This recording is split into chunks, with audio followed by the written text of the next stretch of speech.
கங் கணபதியே நம. அனைவருக்கும் வணக்கம். கந்த புராணத்தின் இந்த பதிவை உங்களுடன் பகிர்ந்து கொள்வதில் மிக்க மகிழ்ச்சி அடைகிறேன். இச்சாசக்தியாகிய வள்ளியும் கிரியாசக்தியாக தெய்வானையும் விளங்க ஞானவேல் தாங்கி மயில் வாகனத்தில் வலம் வரும் முருகப் பெருமானை நம் மன வாகனத்தில் ஏற்றி வைப்போம். 16 பேறுகளையும் தன் 12 கைகளாலும் வாரி வழங்குவான் நம் வடிவேலன். கந்த புராணம் 5 தேவகாண்டம். அதில் 6 முசுகுந்தன் கதையும் கந்தனுக்குரிய விரதங்களும். சூதர் கூற்று. முன்னொரு காலத்தில் பகீரதன் என்னும் அரசன் ஒருவன் இருந்தான்.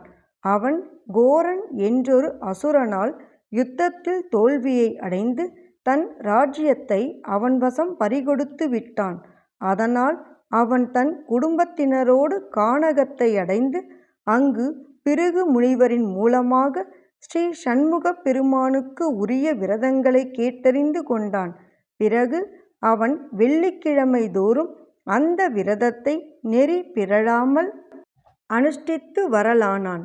இவ்வாறு 3 வருஷ காலம் அவன் தொடர்ந்து அந்த விரதத்தை கடைபிடித்து வந்தபோது அந்த விரத மகிமையால் ஸ்ரீ முருகப் பெருமானின் வேலாயுதத்தினால் அந்த ராட்சசன் கொல்லப்பட்டான். அதன் பிறகு பகீரதன் மகிழ்ச்சி பெருக்கோடு தன் ராஜ்யத்திற்கு திரும்பிச் சென்று சீரும் சிறப்புமாக அரசாண்டு வந்தான். ஆகையால் முருகரின் சுக்கிரவார வெள்ளிக்கிழமை விரதமானது ஒருவர் விரும்பி கேட்கும் பயனை உடனடியாக கொடுக்க வல்லது. நாரத முனிவரும் கார்த்திகை நட்சத்திரத்தில் ஸ்ரீ சண்முகருடைய விரதத்தை கடைபிடித்து முனிவர்களின் தலை சிறந்தவராக விளங்கலானார். அந்தண சிரேஷ்டர்களில் ஒருவர் இந்த விரதத்தை அனுஷ்டித்ததன் பயனாக லட்சுமி கடாட்சத்துடன் மனு சக்கரவர்த்தியாக தோன்றி உலகை அரசாண்டு வந்தார்.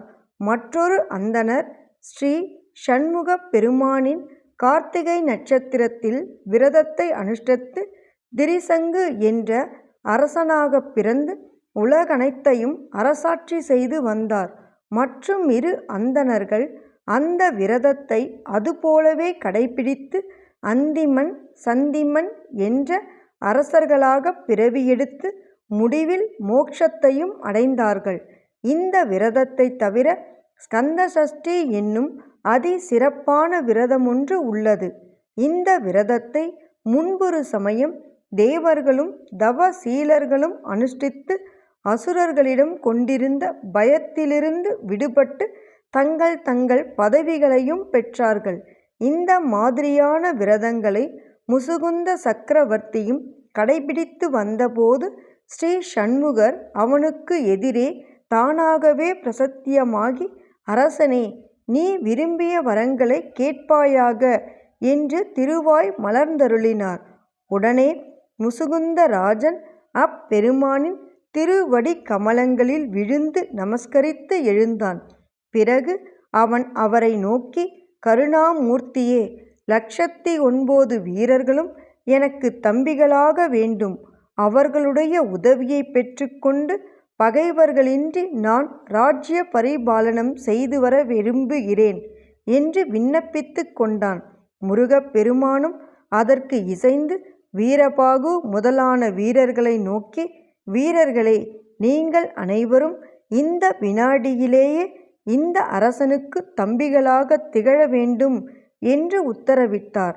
ஆனால் வீரர்கள் அஞ்சி நடுங்கியவர்களாக, தேவதேவனே, அசுரர்களை அழிப்பதையே நோக்கமாக கொண்டிருக்கும் நாங்கள் இந்த அரசனுக்கு தம்பிகளாக இழிவான நிலைமையில் எப்படி இருக்க சம்மதிப்போம் என்று கூறி மறுத்தார்கள். அதை கேட்ட முருகப்பெருமான் கோபாவேசம் கொண்டவராக, வீரர்களே, நீங்கள் அகந்தை பிடித்து என் வார்த்தையை அலட்சியம் செய்ததால் மனித பிறவியை பெற்று இந்த அரசனுக்கு தம்பிகளாக இருப்பீர்களாக. முடிவில் என்னை குறித்து தவம் புரிந்து இந்த பாவச் செய்கையிலிருந்து விடுபட்டு என் அருகில் வந்து சேர்வீர்களாக என்று சாபமிட்டார். அந்த வினாடியிலேயே அந்த வீரர்கள் அனைவரும் மனித உருவினர்களாக மாறி முகுந்தராஜனின் தம்பிகளாக அவனை சூழ்ந்து கொண்டு விட்டார்கள். முசுகுந்தனும் தன் 4 வகை படைகளையும் தன் தம்பிகளுக்கு பகிர்ந்து கொடுத்துவிட்டு மனம் மகிழ்ச்சியோடு ராஜ்யத்தை அரசாண்டு வந்தான். அவன் கருப்பூர் என்னும் கிராமத்தில் ராஜ கன்னிகைகளாக தோன்றியிருந்த அப்சரஸ் பெண்மணிகளை தன் தம்பிகளுக்கு கல்யாணம் செய்து வைத்தான். அவர்களில் வீரபாகு புஷ்பகந்தி என்ற பெண்ணை திருமணம் புரிந்து கொண்டு சித்திரவள்ளி என்ற பெண்ணையும் கனகன் ஆனகன் என்னும் 2 மைந்தர்களையும் பெற்றெடுத்தான். அவன் தன் மகள் சித்திரவள்ளியை தன் மூத்த சகோதரனாகிய முசுகுந்தராஜனுக்கு சாஸ்திர விதிப்படி கல்யாணம் செய்து வைத்தான்.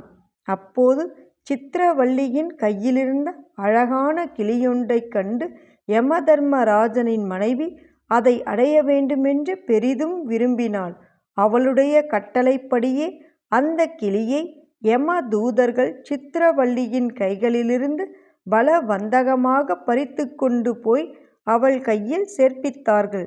இதையறிந்த வீரர்கள் அனைவரும் அளவு கடந்த கோபமடைந்து யமனுடைய வீராவேசமாக போர் புரிந்து அந்த கிளியை மீட்டு வந்து சித்திரவள்ளியிடம் கொடுத்தார்கள். நாளடைவில் சித்திரவள்ளி கருத்தரித்தாள். அப்போது அவள் கேரள தேசத்திலுள்ள இனிமையான சாறுள்ள ஒரு பழத்தை சாப்பிட வேண்டுமென்று பெரிதும் விரும்பினாள். உடனே வீரர்கள் அப்பழத்தை கேட்டு பெற்று வரும்படி அந்நாட்டு அரசனிடம் தூதுவர்களை அனுப்பி வைத்தார்கள். ஆனால் தூதுவர்கள் கேட்டும் அந்த பழத்தை அரசன் கொடுக்காததால் வீரர்களுக்கு ஆத்திரம் மேலிட்டது. அவர்கள் உடனடியாக அந்த அரசனுடன் யுத்தம் புரிந்து அவனை வென்று பழத்தை கொண்டு வந்து சித்திரவள்ளியிடம் கொடுத்து அவளை மகிழ்ச்சியடையச் செய்தார்கள். இப்படியாக அந்த வீரர்கள் ஆங்காங்குள்ள கொடிய அரசர்களையெல்லாம் போரிட்டு வென்று உலகம் முழுவதையும் தங்கள் வசப்படுத்தி கொண்டு நீதி நெறி வழுவாமல் அரசாண்டு வந்தார்கள். அப்போது சித்திரவள்ளிக்கு அக்னிவர்ணன் என்னும் ஒரு புத்திரன் பிறந்தான். இப்படியிருந்து வரும்போது போர் செய்வதில் வல்லவனான வலன் என்னும் ஒரு கொடிய அசுரன் தேவேந்திரனோடு போரிட்டு வென்று அவனுடைய ஸ்வர்க்கலோகத்தை பறித்து கொண்டான். அவனுக்கு சமதையாக யுத்தம் புரியும் ஆற்றல் இல்லாத இந்திரன் தன் தூதர்களின் மூலமாக முசுகுந்தராஜனின் உதவியை நாடினான். வீர தீர பராக்கிரமம் மிகுந்த முகுந்தனும் தேவேந்திரனின் வலது கையாக இருந்து வலனின் படையை போரிட்டு முறியடித்தான். அப்போது இந்திரன் தன்னுடைய வஜ்ராயுதத்தினால் அந்த வலனை அடித்து கொன்றான். அது முதல் இந்திரனுக்கு வலாரி என்ற பெயரும் வழங்கி வருகிறது. முசுகுந்தராஜனின் பேருதவியால் தேவேந்திரன் தன்னுடைய லோகத்தை திரும்பப் பெற்று மகிழ்ச்சியுடன் அரசாண்டு வந்தான். ஓம் சரவண பவ. எண்ணிய பொருளை அருளச் செய்யும் கந்த புராணத்தை காதலுடன் இப்புவியில் படிப்போர் கேட்போர் நினைப்போர் யாவரும் பசு பத்தினி உறவினர் புத்திரன் ஆகிய அனைவரோடும் ஆனந்த வாழ்வை வாழ்ந்து இந்திரனைப் போல தலைமைத்துவமும் இன்பமும் மிக்க வாழ்வையும் வாழ்ந்து இறுதியில் பரமானந்த நிலையாகிய சிவபத பேரும் பெறுவர். வேலும் மயிலும் சேவலும் துணை. கந்த புராணத்தின் தொடர்ச்சியை தொடர்ந்து கேட்க நமது ஆர்கேஎன் காலம் சேனலை சப்ஸ்கிரைப் செய்து பெல் ஐகானையும் கிளிக் செய்யுங்க.